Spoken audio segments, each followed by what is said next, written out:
வணக்கம் நேயர்களே.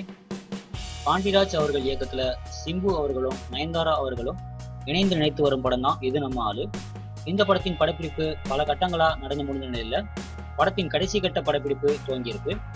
இந்த ஷெட்யூல்ல இது நம்ம ஆளு படத்தின் முழு படப்பிடிப்பையும் முடித்துவிட திட்டமிட்டிருக்காங்க. அதன் பிறகு பாடல் காட்சிகள் மட்டுமே பாக்கி இருக்குமா? சிம்பு அவர்களின் விருப்பப்படி வெளிநாடுகளில் சில பாடல் காட்சிகளின் படப்பிடிப்பு நடைபெற இருக்கான். அதன் பிறகு இது நம்ம ஆளு படத்தின் டீசரை விரைவில் வெளியிட திட்டமிட்டிருக்காங்களாம் இந்த படப்பிடிப்பு குழுவினர். தற்போது அதற்கான வேலைகளிலும் பிஸியா இறங்கி வந்துட்டு இருக்காராம் இது நம்ம ஆளு படத்தின் எடிட்டர் அவர்கள். சிம்பு அவர்களின் தம்பி குரலரசன் இசையமைப்பாளராக அறிமுகமாகும் படம் இது என்பதால இந்த படத்தின் இசை வெளியீட்டு விழாவையும் பிரம்மாண்டமான முறையில நடத்த திட்டமிட்டிருக்காங்களாம். இதற்கிடையில பல வருடங்களாக சிம்பு நடித்து வந்த வாலு படத்தின் வேலைகளும் முடிஞ்சிருக்கான்.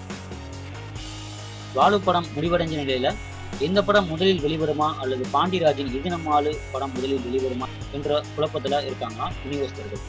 எங்கள் படம் தான் முதலில் வரும் என்று சொல்லி வைத்தார் போல சொல்கிறார்களாம் வாலு மற்றும் இது நம்ம ஆளு படத்தின் தயாரிப்பாளர்கள். ஆக மொத்தத்துல எந்த படம் முதல்ல வரும் அப்படின்றது படம் வெளிவந்ததுக்கு அப்புறம் தான் நமக்கு தெரிய வரும். சரி நேயர்களே, மீண்டும் ஒரு சினிமா செய்திகளுடன் உங்களை சந்திக்கிறேன். நன்றி, வணக்கம்.